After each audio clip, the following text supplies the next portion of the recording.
తిరుమల తిరుపతి దేవస్థానంలో స్థానికులకు దర్శనం కల్పిస్తూ ప్రతిష్టాత్మక నిర్ణయాన్ని చేపట్టింది టీటీడీ పాలక మండలి. దీని పట్ల స్థానికులు అభిప్రాయం మనం అడిగి తెలుసుకుందాం. స్థానికులు టీటీడీ దర్శనం కల్పించడాన్ని ఏ విధంగా భావిస్తున్నారు, ఏంటి?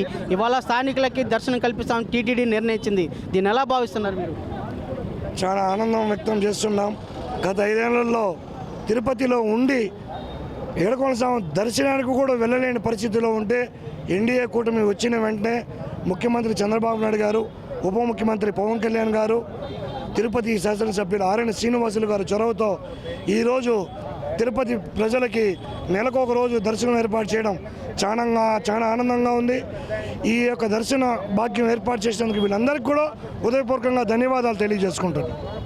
మీరు ఎలా భావిస్తున్నారండి ఇవాళ స్థానికులకు దర్శనం కల్పించడాన్ని మీరు ఎలా భావిస్తున్నారు? గత 5 ఏళ్ళు వైసీపీ చేయని న్యాయం ఈరోజు వచ్చి మన చంద్రబాబు నాయుడు గారు, పవన్ కళ్యాణ్ గారు ఇదే ప్లేస్లో చెప్పి మేము ప్రతి మంగళవారము దర్శన భాగ్యం కల్పిస్తామని చెప్పి ఇక్కడ చెప్పటము అందరికీ ఆనందపడినారు. కాకపోతే మాట ఇచ్చి తప్పిన వాళ్ళు వచ్చి వైసీపీ ప్రభుత్వం అయితే మాట ఇచ్చిన తర్వాత నిలబెట్టుకునేది జనసేన కూటమి పార్టీ అనేది కూడా ఎదురు తెచ్చుకోవాలా. ఆర్ఎన్ శ్రీనివాసులు గారు ఎమ్మెల్యే అయ్యి ఒకవేళ కొండపైన కూడా బోర్డు నెంబర్గా వెళ్ళిందంటే ఇంకా ప్రజలకు ఎన్నో సేవ చేసి ఉంటారని కూడా నేను మనస్ఫూర్తిగా కోరుకుంటున్నాను. కానీ ప్రజల కోసం అన్ని మంచి చేస్తున్నాడు కాబట్టి ఆర్ఎన్ శ్రీనివాసులు గారు ఎల్లప్పుడూ బాగుంటారని కూడా మనస్ఫూర్తిగా కోరుకుంటాను. ఇది వరలో గత పాలక మండలి ఉన్నటువంటి వాళ్ళు, స్థానికంగా ఉన్నటువంటి వాళ్ళు ఇలాంటి నిర్ణయం తీసుకోలేదు, కానీ ఇప్పుడు వచ్చినటువంటి ఎన్డీఏ ప్రభుత్వం తీసుకుని దీన్ని ఎలా భావించాలండి? సార్, ముందుగా ఇంతకుముందు తిరుపతి వాసులకి ఒక ప్రత్యేకత ఉంది సార్. తిరుమల డెవలప్ కానప్పుడు తిరుపతి వాసులందరూ కూడా వచ్చిన యాత్రికులకు అందరికీ అంత భోజనం పెట్టి వాళ్ళ వసతులు చూసుకొని వాళ్ళ దర్శనాలు పంపించేవాళ్ళు. ఈ చరిత్ర తిరుపతి ప్రజలకు ఉంది. ఎప్పటికైనా కానీ తిరుపతి వాళ్ళు లోకల్ వాళ్ళకి ఏదో ఒక దర్శన భాగ్యం కల్పిస్తే చాలా మంచిది ఫస్ట్ నుంచి ఉంది. ఇంతకుముందు కాంగ్రెస్ గవర్నమెంట్లో మాకు మంగళవారం 5-6 మంది దర్శనాలు పంపించేవాళ్ళు. అప్పుడు అన్నీ బాగున్నాయి. ఈ వైసీపీ ప్రభుత్వం వచ్చిన తర్వాత ప్రజలకు ఏం కావాలో విస్మరించి వాళ్ళు టికెట్లు అమ్ముకోవడానికి, టికెట్ రేటు పెంచుకోవడానికి అన్ని దర్శనాలు ఆపేశారు. అన్ని రకాల ఇంతకుముందు మనకు అంగపరిశనం దర్శనం ఉండేది. లోకల్స్ ఎక్కువ అంగపరిశనం పోతారు.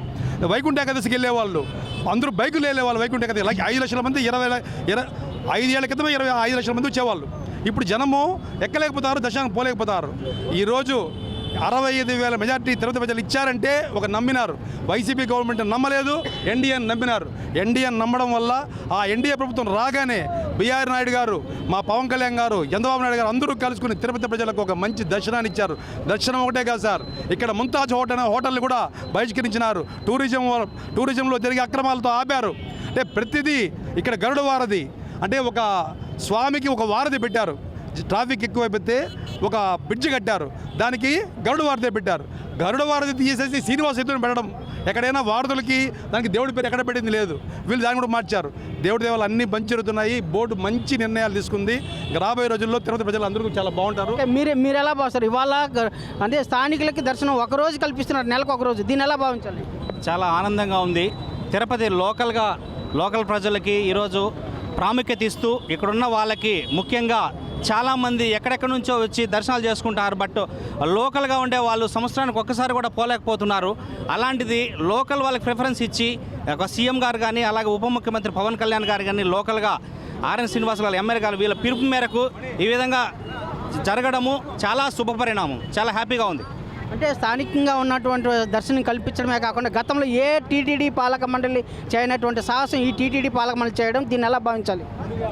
ఎందుకంటే ఇది తిరుపతి భక్తులకే కాకుండా, స్థానికులకే కాకుండా ప్రపంచవ్యాప్తంగా ఉన్న తెలుగు ప్రజలకి, హిందూ పాటించే వాళ్ళకి ప్రతి ఒక్కరికి కూడా తిరుమల అంటే అంత ముఖ్యం.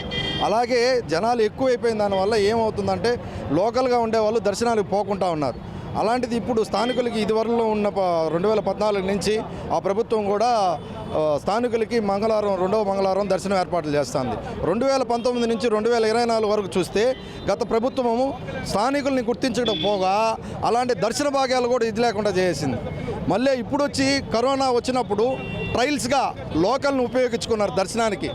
ఎందువల్ల అంటే లోకల్కి ఏం జరగకుండా ఉంటే అప్పటి నుంచి స్టార్ట్ చేస్తామని మేము ఒకటే చెప్తున్నాం. మీకు స్థానికులుగా ఉండి ఓట్లేసి గెలిపించిన ఎమ్మెల్యే ఇంతవరకు ఉన్న 2019 నుంచి 2024 వరకు ఉన్న స్థానిక ఎమ్మెల్యే గారు టీటీడీ బోర్డు చైర్మన్గా కూడా ఉన్నారు. స్థానికులకి దర్శనాలు ఏర్పాటు చేయకుండా పోవడం వల్ల ఎంతమంది మనోభావాలు దెబ్బతిన్నాయో ఈ రిజల్టే కారణం. అదే కాకుండా ఇదే నాలుగు కాళ్ళకి మండపంలో కూటమిలో ఇంతకుముందు పవన్ కళ్యాణ్ గారు చెప్పినట్టు, అలాగే చంద్రబాబు నాయుడు గారు చెప్పినట్టు, ఆరణి శ్రీనివాసులు గారి చొరవతో ఈరోజు తిరుపతి ఎమ్మెల్యే గారు స్థానికులకి దర్శనం ఏర్పాట్లు చేయాలని ముఖ్యంగా ఆయన పోయేసి పోరాటం చేసి వాళ్ళు మాట్లాడి ఈరోజు బోర్డు చైర్మన్గా ఉన్న బిఆర్ నాయుడు గారు ఈరోజు స్థానికులకి దర్శనం ఏర్పాటు చేయడం మాకు చాలా సంతోషంగా ఉంది. అలాగే మేము స్థానికులుగా చాలామంది లేడీస్ దర్శనానికి పోవాలంటే ఇంతకుముందు అంగప్రదర్శన ఉండేది, అంగప్రదర్శన కూడా ఆన్లైన్ టికెట్లు చేసినారు. దాన్ని కూడా ఇంకర్మేట్ ఆన్లైన్ కాకుండా క్యూ లైన్లో వెళ్ళి లోకల్గా ఉండే వాళ్ళకి అంగప్రదర్శన ఏర్పాట్లు కూడా చేయాలని చెప్పి మేము ఎమ్మెల్యే గారిని కోరుకుంటున్నాం. అలాగే చైర్మన్ గారు కూడా మీ మీడియా ముఖంగా కోరుకుంటున్నాం. స్థానికంగా ఉన్న వాళ్ళకి ఇదివరలో కోటా పెట్టి దర్శనం కల్పించారు, రద్దు చేసింది గత ప్రభుత్వం. ఇప్పుడు వచ్చిన ప్రభుత్వం మరీ దర్శనం ప్రవేశపెట్టింది. దీనిలో కోటా ఉండాలంటారా? ఇది ఏ విధంగా మీరు భావిస్తున్నారు? కోటా ఉండాలంటారా, వద్దంటున్నారా? ముఖ్యంగా ఈరోజు టీటీడీ బోర్డు తీసుకున్న నిర్ణయాన్ని తిరుపతి ప్రజలందరూ స్వాగతిస్తున్నారు. అంతేకాకుండా రాష్ట్రమంతటా దేశమంతటా దీన్ని స్వాగతిస్తున్నారు. ఎందుకంటే లోకల్ దర్శనం చాలా ముఖ్యమని ప్రజలందరూ భావిస్తున్నారు.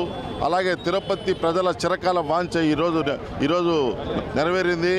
ముఖ్యంగా ఎన్డీఏ కూటమి భాగస్వాములైన పవన్ కళ్యాణ్ గారు, చంద్రబాబు నాయుడు గారు, మోడీ గారి నేతృత్వంలో తిరుపతి ప్రజలకు ఇది చాలా అదృష్టమైన వరం. ఎందుకంటే ఆ దేవదేవుని పాదాల చెంత ఎంతోమంది భక్తులు ఇక్కడికి వస్తుంటారు. ప్రతి ఒక్క కుటుంబ సభ్యులలో కనీసం నెలలో 10 రోజులైనా అతిథిగా ఇక్కడ ప్రతి ఒక్క ఇల్లు స్వీకరిస్తూ వాళ్ళకి దర్శన భాగ్యం కానీ వాళ్ళకి వసతి సదుపాయాలు ప్రతి ఒక్కరు కల్పిస్తారు. అలాంటి తిరుపతి ప్రజలకి దర్శన భాగ్యం అనేది నెలలో ఒకసారైనది చాలా గర్వనీయము. ఇలాంటి వాటికి కంపల్సరీ ఒక స్థానికులకి కోటా ఉండడం చాలా ముఖ్యం సార్. ఇది ఇంప్లిమెంటేషన్ చేసిన ఇక్కడే తిరుపతిలో వచ్చి మా అధినేత పవన్ కళ్యాణ్ గారు చెప్పారు, స్థానికులకు మంగళవారం దర్శనం కల్పిస్తామని. ఆడిన మాట తప్పకుండా ఫస్టే తిరుపతిలో దీన్ని ప్రవేశపెట్టారు. అంతేకాకుండా తిరుమల కొండపైన రాజకీయాలు మాడకుండా చర్య తీసుకున్నందుకు బోర్డుకి, చంద్రబాబు నాయుడుకి, పవన్ కళ్యాణ్ గారికి కృతజ్ఞతలు తెలియజేసుకుంటున్నాం. స్థానికంగా అంటే స్థానికులకి ఇదివరలో గత ప్రభుత్వం అయితే ప్రవేశపెట్టలేదు. ఈ ఎన్డీఏ ప్రభుత్వం వచ్చిన తర్వాత పవన్ కళ్యాణ్ హామీని నెరవేర్చారని భావిస్తున్నారు. ఎలా భావిస్తున్నారు? ఖచ్చితంగా ఇది మేము ఏదైతే హామీలో కూటమి ప్రభుత్వం ఏదైతే హామీ ఇచ్చిందో ఖచ్చితంగా ప్రజలకి భరోసా కల్పించేలాగా, న్యాయం చేసేలాగా ఖచ్చితంగా ప్రజలు నమ్మి ఏ విధంగా కూటమికి ఓటేశారో ఆ విధంగా ఖచ్చితంగా మాట ఏదైతే ఇచ్చామో మేము నిలబెట్టుకున్నాం. గత ప్రభుత్వం లాగా మాట ఇస్తాం మడమ తిప్పం అనే విధంగా కాకుండా వాళ్ళు ఇచ్చి మాటలన్నీ మడమ తిప్పిందే గత ప్రభుత్వం. స్థానికులకి ఏ విధంగా కూడా అంటే మీరు స్థానికంగా ఇక్కడ ఉన్నారు, టీటీడీ ఇలాంటి అవకాశం కల్పించడం దీన్ని ఎలా భావిస్తారు మీరు? ఖచ్చితంగా నేను ఈ తిరుపతిలో పుట్టి ఈ తిరుపతిలో పెరిగాను. ఖచ్చితంగా చాలా ఆనందకరము. ఎట్టి పరిస్థితుల్లో దీన్ని హర్షించదగ్గ విషయమే తప్పితే గత ప్రభుత్వం లాగా స్థానికులను ఏమాత్రం పట్టించుకోకుండా దాన్ని కూడా ప్రతి ఒక్క టికెట్లో డబ్బులు కమ్ముకొని డబ్బులు చేసుకొని బ్లాక్ మనీ ఒక తిరుపతి ఆధ్యాత్మిక క్షేత్రాన్ని ఒక మనీ హబ్ లాగా చేసుకొని బిజినెస్ సెంటర్ లాగా చేసుకునేసి ప్రజల్ని వమ్ము పట్టించి నాశనం చేశారు. కానీ ఈరోజు కూటమి ప్రభుత్వం రాగానే ప్రతి ఒక్కటి లడ్డులో నాణ్యత పెరిగింది, ప్రజలకి భరోసా కలిగింది, స్థానికులకు కూడా అదేవిధంగా దర్శనం కల్పించడం చాలా హర్షణీయమో. ఈ కూటమి ప్రభుత్వం అందరి స్థానికుల తరపున నేను ప్రత్యేక ధన్యవాదాలు తెలియజేస్తున్నాను. ఇది స్థానికంగా ఉన్నటువంటి స్థానికులందరూ కూడా టీటీడీ తీసుకున్న నిర్ణయాన్ని స్వాగతిస్తున్నారు, హర్షిస్తున్నారు, సర్వత్రా హర్షం వ్యక్తం చేస్తున్నారు. వీడియో జర్నలిస్ట్ సాయితో రవి, RTV, తిరుపతి. మరిన్ని వీడియోస్ కోసం ఛానల్ సబ్స్క్రైబ్ చేయండి. లేటెస్ట్ అప్డేట్స్ కోసం వాట్సాప్ ఛానల్ ఫాలో అవ్వండి. అండ్ లింక్ డిస్క్రిప్షన్ లో ఉంది.